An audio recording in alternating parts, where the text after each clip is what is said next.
Good morning friends. Next lectures लगभग आ चैप्टरનું આપણો lecture number 3 છે। અહીંયા આપણે નેક્સ્ટ જે થિયરી છે ઇમ્પોર્ટન્ટ થિયરી છે એક્ઝામમાં આપણને, એટલે આ થિયરી આવડતી હોવી જોઈએ। વિદ્યુત પ્રવાહ ધારિત રિંગના લીધે રિંગની અક્ષ પર ચુંબકીય ક્ષેત્ર, તો આનું જે સૂત્ર છે એ સૂત્રના આધારિત એક્ઝામ્પલ પરીક્ષા પૂછાય છે। સાથે સાથે આ થિયરીના આધારિત આ થિયરી પણ એક્ઝામની અંદર પૂછાતી હોય છે। તો અહીંયા મેં એક રિંગ લીધેલી છે।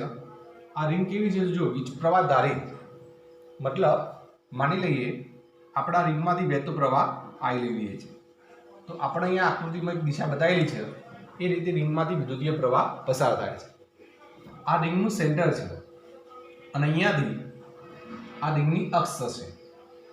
આટલાથી આટલી માની લઈએ રિંગની ત્રિજ્યા કેપિટલ આર છે, તો આર ત્રિજ્યાની રિંગ છે।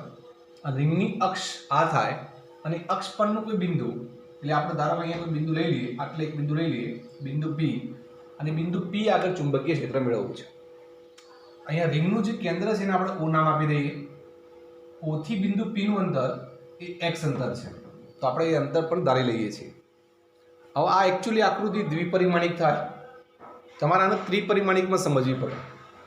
તો જો રિંગ આમ છે, રિંગ આમ છે અને આ રિંગની અક્ષ છે, તો રિંગ આ રીતે છે। આઈ હોપ કે તમે સમજતા હશો। તો રિંગ આ રીતે છે અને રિંગના સેન્ટરમાંથી પસાર થતી અક્ષ છે, તો તમારે અહીંયા દોરવી પડે, બાકી રિંગ તમે સમજી શકો છો આ રીતે હશે અને એના સેન્ટરમાંથી પસાર થતી આ અક્ષ હશે, એટલે સમતલ અલગ અલગ હશે। ધારો હું એવું કહી દઉં કે આ જે રિંગ છે એ માની લઈએ વાયઝેડ સમતલમાં લઈ લઈએ, રિંગ વાયઝેડ સમતલમાં લઈએ, તો આપણી રિંગ વાયઝેડ સમતલમાં હાલ લઈએ છીએ। આ થિયોરેટિકલ બેઝ કેવો છે જુઓ, અહીંયા જે પણ સોલ્યુશન કરવાનું છે આપણે એ સામાન્યતઃ બાયો સાવર્ટના નિયમથી કરવાનું છે। તો આપણે બાયો સાવર્ટનો નિયમ વાપરીએ અને એના લીધે બિંદુ પી આગળ ચુંબકીય ક્ષેત્ર વિચારીએ। અહીંયા જે પ્રવાહ મળતો હશે, કેવા પ્રવાહ મળતો હશે? તો વીજભારોની ગતિના લીધે, મતલબ રિંગની અહીંયા આ ભાગ ઉપર વીજ પ્રવાહ હશે એટલે વીજભારો હશે। તો આપણે એક કામ કરીએ, આની અંદર આટલાથી આટલો સૂક્ષ્મ ભાગ લઈ લઈએ, તો આપણે આટલો સૂક્ષ્મ ભાગ લઈએ છીએ, જુઓ આટલાથી આટલો સૂક્ષ્મ ખંડ લઈએ છીએ। હવે સૂક્ષ્મ ખંડમાં તમે વિચારો પ્રવાહ કઈ દિશામાં આવશે અહીંયા, તો તમને કોઈ કે આ બિંદુએ પ્રવાહ દિશા કઈ હોય, તો તમે વિચારી શકો છો જે તે બિંદુએ સ્પર્શકની દિશા પ્રવાહ હોય, તો આ દિશા કોની થશે? પ્રવાહની। પ્રવાહની દિશામાં શું હોય? સમાંતર સદિશ ડીએલ, મતલબ આ દિશામાં આઈડીએલ હશે। તો આટલા ભાગમાંથી વહેતા પ્રવાહના લીધે અહીંયા રહેલું જે બિંદુ પી છે, અહીંયા રહેલું જે બિંદુ પી છે, એ બિંદુ પી આગળ ચુંબકીય ક્ષેત્ર શોધવાનો આપણે પ્રયત્ન કરવો પડે। તો આ જે પ્રવાહ છે એમાં આ જે સૂક્ષ્મ ખંડ લીધો, એ સૂક્ષ્મ ખંડના લીધે અહીંયા આકૃતિની અંદર જે બિંદુ પી આપેલું છે એ બિંદુ પી આગળ તમે ચુંબકીય ક્ષેત્ર શોધવાનો પ્રયત્ન કરો છો। ધારી લઈએ કે આપણા અંતર છે એ અંતરને આર કહી દઈએ, બરાબર? કેમ સૂક્ષ્મ ખંડના આધારિત લીધું? કારણ કે તમને ખબર છે બાયો સાવર્ટનો નિયમ એપ્લાય કરવો હોય તો સૂક્ષ્મ ખંડના આધારિત મળતું ચુંબકીય ક્ષેત્રનું સૂત્ર છે। તો આપણે પણ અહીંયા સૂક્ષ્મ ખંડ લઈ લીધો। હવે આ સૂક્ષ્મ ખંડમાં પ્રવાહ આમ થઈને આવે છે, એટલે આમ થઈને આમ આવશે, તો સ્પર્શકની દિશામાં પ્રવાહ આવે તો આઈડીએલ આ દિશામાં થાય, અને આ બિંદુથી આટલા અંતરે ચુંબકીય ક્ષેત્ર શોધવું છે, અંતર આર કહી દીધું। હવે આપણે અહીંયા લખીએ, જુઓ કે સૌથી પહેલા બાયો સાવર્ટનો નિયમ શું છે? તો આપણને ખબર છે બાયો સાવર્ટનો નિયમ D is equal to mu 0 4 pi IDL sine theta upon R square છે।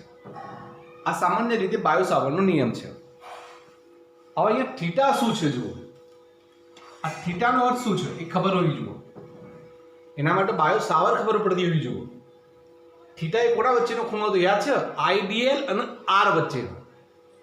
તો તમે જુઓ આ તમારી દિશા આઈડીએલ ની છે, અહીંયા આઈડીએલ આમ છે અને આર આમ છે, તો આ બંને વચ્ચેનો જે આ એંગલ બનશે એ એંગલ હશે 90 નો, મતલબ અહીંયા થીટાની કિંમત હશે π/2, અને તમે π/2 લખો તો sin π/2 કિંમત શું થઈ જાય? 1 થઈ જાય।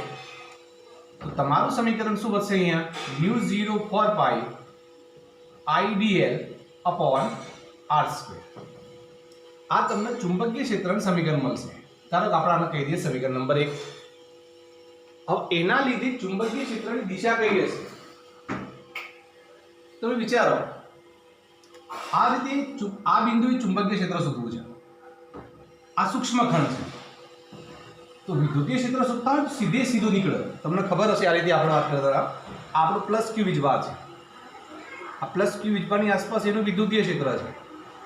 તમને કોઈ કે પી બિંદુ આગળ વિદ્યુત ક્ષેત્ર કઈ તરફ હોય, તો આ પ્લસ ક્યુ વીજભાર હોય તો વિદ્યુત ક્ષેત્ર આ રીતે બહારની તરફ હોય. આ માઇનસ ક્યુ વીજભાર હોય તો વિદ્યુત ક્ષેત્ર આ રીતે અંદરની તરફ હોય. પણ ચુંબકીય ક્ષેત્ર એ રીતે નહીં. ચુંબકીય ક્ષેત્રની દિશા IDL અને R ના સમતલની લંબ દિશામાં હોય. એટલે અહીંયા ચુંબકીય ક્ષેત્રની દિશા નક્કી કરશો તો ચુંબકીય ક્ષેત્રની દિશા આ રીતે મળશે. આ તમને ડાયરેક્શન મળશે ચુંબકીય ક્ષેત્ર DB. તો આ તમને ચુંબકીય ક્ષેત્ર DB ની ડાયરેક્શન મળી. બરાબર સમજવા પ્રયત્ન કરજો. બહુ મસ્ત ટોપિક છે, ઇઝી પણ છે. આ સૂક્ષ્મ ખંડના લીધે, આટલા સૂક્ષ્મ ખંડના લીધે પી બિંદુ આગળ ચુંબકીય ક્ષેત્ર આ દિશામાં મળે છે. હવે જો રિંગ YZ સમતલમાં હોય તો ચુંબકીય ક્ષેત્ર x અક્ષ તરફ થાય, લંબ અક્ષ એની x અક્ષ થાય. ઓકે, હવે તમે વિચારો, અહીંયા જો આ જે છે DB એ અક્ષ ઉપર નહીં, આ DB એ અક્ષ પરની ડાયરેક્શન નહીં. એટલા માટે તમે અહીંયા DB ના બે ઘટકો પાડી શકો. એક ઘટક આમ મળશે, બીજો ઘટક આમ મળશે. આ x અક્ષ પરનો જે ઘટક મળશે એ મળશે આપણને DB cos θ, બરાબર. અને એ જ રીતે y અક્ષ પરનો ઘટક મળશે એ તમને મળશે DB sin θ. તો અહીંયા ચુંબકીય ક્ષેત્રની જે આ ડાયરેક્શન છે એના આધારે તેના બે ઘટક મળ્યા. એ જ રીતે તમે માની લો અહીંયા સૂક્ષ્મ ખંડ વિચારો છો, બરાબર. વિચારજો, જુઓ, રિંગ ઉપર બધી જગ્યાએ સૂક્ષ્મ ખંડ લઈ શકાય. તો ધારો કે આપણે અહીંયા સૂક્ષ્મ ખંડ વિચાર શું થશે? તો અહીંયા સૂક્ષ્મ ખંડ વિચારશો તો જો હું વધારે લાઇન્સ દોરીશ તો તમે કન્ફ્યુઝ થઈ જશો. જેમ અહીંયા સૂક્ષ્મ ખંડ લીધું, ચુંબકીય ક્ષેત્ર આ રીતે મળ્યું, આ રીતે. તો અહીંયા સૂક્ષ્મ ખંડ લેશો તો આના લીધે ચુંબકીય ક્ષેત્ર તમને આ ડાયરેક્શનમાં મળશે, આ ડાયરેક્શનમાં મળશે ચુંબકીય ક્ષેત્ર. પાછા એના કેટલા ઘટક પડે? એક આ દિશામાં ઘટક પડશે, એક આ દિશામાં. આ નીચેની દિશા તરફનો ઘટક કયો હશે? તમે તરત કહો સાહેબ DB sin θ. અને આ તરફનો ઘટક કયો હશે? DB cos θ. મતલબ તમે બરાબર સમજો. જુઓ, અહીંયા શું થશે કે ચુંબકીય ક્ષેત્રના, ધારો આ સૂક્ષ્મ ખંડ લો, આ સૂક્ષ્મ ખંડ લો, અહીંયા કોઈ સૂક્ષ્મ ખંડ લો, અહીંયા કોઈ સૂક્ષ્મ ખંડ લો, કોઈ પણ જગ્યાએ સૂક્ષ્મ ખંડો લેશો તો ચુંબકીય ક્ષેત્રના બે ઘટક પડશે. એક x અક્ષનો DB cos θ અને y અક્ષનો DB sin θ. પણ આખી રિંગ માટે વિચારશો આ સૂક્ષ્મ ખંડો તો DB sin θ ઘટકો એકબીજાને નાબૂદ કરશે. મતલબ અક્ષ તરફ કયા ઘટકો વધશે? ફક્ત DB cos θ. મેં બે ખંડો લીધા તો બે ખંડોનો સરવાળો થયો, DB cos θ વત્તા DB cos θ. આવા તો કેટલાય સૂક્ષ્મ ખંડો હશે, બરાબર. તો મતલબ એ થયો કે પી બિંદુ આગળ મળતું ચુંબકીય ક્ષેત્ર કોના લીધા હોય? DB cos θ ના લીધા, DB sin θ ના લીધા? તો તમે તરત કહેશો DB cos θ ના લીધા, કારણ કે DB sin θ ઘટક તો નાબૂદ થઈ જશે. મૂલ્ય સમાન છે, DB નું આ મૂલ્ય છે, સમીકરણ 1 માં બતાવ્યું. અને sin θ ઘટક વિરુદ્ધ સાઈડના છે, તો આ નાબૂદ થઈ જશે. ફક્ત ચુંબકીય ક્ષેત્ર આ તરફ મળશે, બહારની તરફ, એ ફક્ત DB cos θ ના લીધા મળશે. તો આપણે લખી શકીએ, જુઓ, આ રીતે સમીકરણ લખ્યા બાદ તમે એ વિચારી શકો, અહીંયા જે ચુંબકીય ક્ષેત્ર છે એના બે ઘટક પડે છે. એક કયો ઘટક છે? DB cos θ, અને બીજો ઘટક છે DB sin θ. આ DB sin θ ઘટકોના જે છે મૂલ્યો સમાન છે અને દિશા કેવી હશે એમની? આકૃતિમાં દર્શાવ્યા મુજબ વિરુદ્ધ. એટલે આની અસર શું થશે? નાબૂદ થઈ જશે. મતલબ પરિણામી ચુંબકીય ક્ષેત્ર x અક્ષ ઉપર DB sin θ ને લીધે મળે નહીં. જ્યારે DB cos θ ની અંદર મૂલ્યો પણ સમાન હશે અને દિશા પણ સમાન હશે. મતલબ જે તમને પરિણામી ચુંબકીય ક્ષેત્ર મળશે એ એ ફક્ત ને ફક્ત ચુંબકીય ક્ષેત્રના x ઘટકના લીધે મળે, એટલે કે dv cos θ ના લીધે મળશે. સમજવા જેવી બાબત છે, યાદ રાખો. આ જે ચુંબકીય ક્ષેત્ર સમીકરણ 1 માં લાયા બાયો સાવરથી લાયા, પણ એ ચુંબકીય ક્ષેત્ર અહીંયા જોઈએ છે તો આ ડાયરેક્શન્સમાં છે. તમારે ચુંબકીય ક્ષેત્ર અક્ષ ઉપર જોવે છે તો અક્ષ ઉપર લેવા માટે ઘટકો પાડવા પડ્યા. dv cos θ આવશે અહીંયા, dv sin θ. એ રીતે અહીંયા પણ તમે ઘટક લેશો સૂક્ષ્મખંડ, તો એનું ચુંબકીય ક્ષેત્ર વિચારશો તો આમ મળશે. તો એના પણ બે ઘટક પડો, dv cos θ અને dv sin θ. પણ dv sin θ કેન્સલ થઈ જાય, વિરુદ્ધ દિશા છે. જ્યારે પરિણામી ચુંબકીય ક્ષેત્ર ફક્ત dv cos θ ના લીધે મળે. તો એ વિગતવાર માહિતી લખવી પડે તમારું. હવે તમે વિચારો, આ જે dv cos θ મળે છે એ ચુંબકીય ક્ષેત્ર, એ સૂક્ષ્મખંડના લીધે મળે છે. એક સૂક્ષ્મખંડના લીધે એક dv cos θ, બીજા સૂક્ષ્મખંડના લીધે બીજું dv cos θ. એમ આખા બધા સૂક્ષ્મખંડો માટે લેવું શું કરવું પડે? તો તમને ખબર છે, સંકલન લેવું પડે. ધેરફોર રિંગના લીધે મળતું કુલ ચુંબકીય ક્ષેત્ર શોધવું છે. બી તો તમે કેવી રીતે શોધી શકો? તો તમને ખબર છે કે તમારે dv નું સંકલન લેવું પડે. પણ dv ના અંદર બે ભાગ હતા, cos θ અને sin θ. એમને ખબર પડી sin θ નાબૂદ થઈ જાય છે, મતલબ ફક્ત કયો ઘટક લાગુ પડે અહીંયા? cos θ. તો મતલબ dv cos θ નું સંકલન કરશો એટલે કે આ સૂક્ષ્મખંડોનું ચુંબકીય ક્ષેત્ર લેશો તો તમને કુલ ચુંબકીય ક્ષેત્ર મળી જશે. હવે અહીંયા મેથેમેટિકલી સાદુરૂપ આપવાનું હોય છે, ધ્યાનથી આપી જવાનું. જુઓ, dv ની કિંમત સમીકરણ 1 ની અંદર આપેલી છે, μ0/4π idl r². પણ r શું છે એ નક્કી કરી લો. જુઓ, અહીંયા તમે જોશો તો તમારા કાટકોણ ત્રિકોણ બનશે, અને કાટકોણ ત્રિકોણમાં કર્ણનું મૂલ્ય એ બાકીની બે બાજુના વર્ગના સરવાળા બરાબર થાય. એટલે આપણે લખી શકીએ આરામથી કે અહીંયા r² capital R² plus x² થાય. ધેરફોર r સ્ક્વેર રૂટમાં r² પ્લસ x² થાય. આની કિંમત આપણને સ્ક્વેર રૂટમાં r² પ્લસ x² ના ફોર્મમાં મળશે. ઓકે, તો અહીંયા હું r² ની કિંમત કેટલી મૂકી દઉં છું? તો r² ની કિંમત છે r² પ્લસ x². તો એ લખી દઉં. જુઓ, અહીંયા r² plus x² into cos θ. Theta કયો ખૂણો? આ રે થીટા ખૂણો. આ ખૂણો આપણો થીટા હશે. થીટાનો મતલબ પાસેની બાજુ ભાગ્યા કર્ણ લેવું પડે, cos θ લેવું છે આપણે. તો આકૃતિની મદદથી cos θ લઈ લો. હવે પાસેની જો એટલે આ થીટાની સામેની બાજુ, આ પાસેની અને આ કર્ણ. તો પાસેની બાજુ શું થશે? કેપિટલ R અને કર્ણ થશે R. તો cos θ ની કિંમત શું આવી? કેપિટલ R ભાગ્યા સ્મોલ r. તો સ્મોલ r ની કિંમત શું છે? સ્મોલ r નો મતલબ છે સ્ક્વેર રૂટમાં r² પ્લસ x². ઓકે, તો અહીંયા સંકલન ફક્ત dl ની સાપેક્ષે છે, તો બાકીની બધી ટર્મ્સ અચળ કહેવાય, એને બહાર લઈ લો. જુઓ, μ0 કોમન કાઢી નાખું, સેકન્ડ નંબર i કોમન કાઢી નાખું, થર્ડ r કોમન કાઢી નાખું, ડિવાઇડેડમાં 4π કોમન નીકળી જશે. હવે r² પ્લસ x² ની એક ઘાત આવે, અહીંયા r² પ્લસ x² ની 1/2 ઘાત આવે, તો બેને ભેગું કરી નાખશો તો 1 પ્લસ 1/2 એટલે એ થશે r² પ્લસ x² ની 3/2 ઘાત. સંકલનમાં શું વધશે? Only dl. એકદમ ઇઝી સાદું રૂપ છે, થોડો પ્રયત્ન કરજો, ચોક્કસ આવડશે. dl શું છે? સૂક્ષ્મખંડની લંબાઈ. અહીંયા સંકલન મતલબ સરવાળો, મતલબ આ સૂક્ષ્મખંડની લંબાઈ તમે કેટલી લીધી હતી? આ સૂક્ષ્મખંડ લીધો તો આપણે લંબાઈ dl લીધી હતી. તો આપણે અહીંયા આખા રિંગની લંબાઈ વિચારવી પડે. હવે સૂક્ષ્મખંડની લંબાઈનો સરવાળો મતલબ રિંગની ટોટલ લંબાઈ લેવાની. તો રિંગની ટોટલ લંબાઈ કેટલી થાય? એના પરિઘ જેટલી. ત્રિજ્યા કેટલી છે? આ પરિઘ કેટલો થાય? 2πr. તો અહીંયા સૂત્ર આપણને મળશે μ0IR/4π. અહીંયા નીચે લખશું r² પ્લસ x² ની 3/2 ઘાત, અને અહીંયા સૂત્ર આવશે 2π કેપિટલ R. જે ટર્મ્સ ઉડે છે એને ઉડાડી નાખો. તો જો μ0 નહીં ઉડતું, એમના એમ. i પણ નહીં ઉડતું, એમના એમ.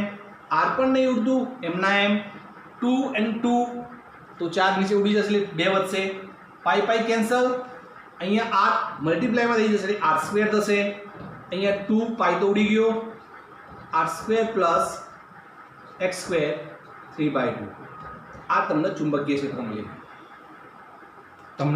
ક્ષેત્ર મળ્યું mu 0 I r square upon 2 R square plus X square 3/2 બાર આપણે આ સમીકરણને સદિશ સ્વરૂપમાં લખી દઈએ આ સમીકરણને સદિશ સ્વરૂપની અંદર લખીએ ધેરફોર ચુંબકીય ક્ષેત્ર B is equal to mu 0 I r square upon 2 R square plus X square ની 3/2 બાર આ તો એનું વેલ્યુ છે મૂલ્ય કઈ તરફ તો પરિણામી ચુંબક ક્ષેત્ર કઈ તરફ મળતું હતું આમ તો આ કઈ ઘટક લીધા હતા cos θ એટલે આ કયો અક્ષ હશે આ x અક્ષ હશે ને એટલે આપણે અહીંયા લખી શકીએ સદિશમાં I કે આ જે સમીકરણ મળે છે એ રિંગના લીધે ઉદ્ભવતા ચુંબકીય ક્ષેત્રનું જનરલ સમીકરણ છે જે યાદ રાખવું પડશે તમારે આ તમારે સમીકરણ યાદ રાખવું પડશે એકદમ સિમ્પલ થિયરી છે જો સમજીને કરશો તો કોઈ જગ્યાએ એવો પ્રશ્ન પૂછ્યો સાહેબ આ તો અક્ષ પરના P બિંદુ આગળ ચુંબકીય ક્ષેત્ર શોધ્યું પણ રિંગના કેન્દ્ર આગળ ચુંબકીય ક્ષેત્ર ગયા તો કેટલું ચલો વિચારીએ પણ ભાઈ રિંગના કેન્દ્ર આગળ આપણે ચુંબકીય ક્ષેત્ર મેળવવું છે તો આટલાથી આટલી કિંમત x હતી જુઓ પણ આ બિંદુ અહીંયા હોય તો x કેટલું થઈ જાય 0 તો કેન્દ્ર આગળ x બરાબર 0 થાય તો તમે અહીંયા x 0 મૂકી દો જુઓ અહીંયા x 0 મૂકી દો તો ખાલી r સ્ક્વેર ની 3/2 ઘાત એટલે 2 2 ઉડી ગઈ ઘાત નીચે શું વધશે r ક્યુબ તો સમીકરણ કંઈક આ રીતે મળશે B is equal to new 0 I upon r square upon 2 into r આ સ્ક્વેર અને આ સ્ક્વેર નીચે ઉપર ઉડી જશે ઘાતના ઘાતનો નિયમ ખાલી r ક્યુબ વધશે સોરી તો આનું સાદુરૂપ આપશો સમીકરણ શું મળશે न्यू 0 I upon 2r આ જે ચુંબકીય ક્ષેત્રનું સમીકરણ છે એ ફક્ત કઈ જગ્યાએ તો રિંગના કેન્દ્ર આગળનું ચુંબકીય ક્ષેત્રનું સમીકરણ તો કેન્દ્ર આગળનું સમીકરણ માંગ રિંગના કેન્દ્ર આગળ માંગ તમારે આ સમીકરણ વાપરવું પડે okay new 0 I upon 2r યાદ રાખો મોટાભાગના એક્ઝામ્પલ તમારી બુકની અંદર કેન્દ્ર આગળના ચુંબકીય ક્ષેત્રના આધારિત છે તો આ પણ જે સૂત્ર છે એ આપણને યાદ હોવું જોઈએ સાથે સાથે અહીંયા રિંગના આંટા કેટલા છે જુઓ એક આંટો છે તો એક આંટા મળતું ચુંબકીય ક્ષેત્ર કેટલું છે કેન્દ્ર આગળ ન્યુ 0 I upon 2r તો એ n આંટા માટે પણ તમે લઈ શકો છો તો આ જનરલ સમીકરણ છે જેની મેં ચર્ચા કરી એક ઇમ્પોર્ટન્ટ થિયરી છે આવડતી હોવી જુઓ લખી લો અહીંયા તો રિંગના n આંટા હોય તો કેન્દ્ર આગળનું ચુંબકીય ક્ષેત્ર ન્યુ 0 ni upon 2r વડે અપાતું હોય છે આ પણ સમીકરણ યાદ રાખવાનું આ n આંટા માટે છે ખાલી n મલ્ટીપ્લાય થાય એક સીધી તીરાસી લખીએ કોને એક આંટા માટે મળતું ચુંબકીય ક્ષેત્ર કેટલું ન્યુ 0 I upon 2r તો n આંટાને લીધે મળતું ચુંબકીય ક્ષેત્ર કેટલું તો આપણો જવાબ આવી જશે ન્યુ 0 ni upon 2r તો એ અઘરું નહીં તો વિદ્યુત પ્રવાહ ધારિત રિંગના લીધે રિંગની અક્ષ પરનું ચુંબકીય ક્ષેત્ર મોસ્ટ આઈએમપી થિયરી આ ચેપ્ટરની અંદર અને થિયરી આવડતી હોવી જોઈએ કમ્પલસરી બધા બરાબર તમે આને 3-4 વખત વિડીયો જોશો પ્રયત્ન કરશો ત્યારે આવડશે એટલું ઇઝી નહીં કેપિટલ R ત્રિજ્યાની રિંગ છે રિંગની અક્ષ પર x જેટલા અંતરે બિંદુ P છે અને અક્ષ પરના બિંદુ P આગળ ચુંબકીય ક્ષેત્ર શોધવું હોય તો બાયો સામાનો ઉપયોગ કર્યો મેં ચુંબકીય ક્ષેત્ર એ dB cos θ sin θ ઘટકો મળે છે એમાં dB sin θ નાબૂદ થાય ફક્ત dB cos θ લીધે મળે અને મેથેમેટિકલી સાદુરૂપ આપ્યું છે પ્રયત્ન કરજો ચોક્કસ આવડશે થિયરી થોડીક હાર્ડ છે સ્ક્રીનશોટ લઈ લો સ્ક્રીનશોટ લઈ લેશે દરેક જણ ઓકે નેક્સ્ટ થિયરી તરફ જઈએ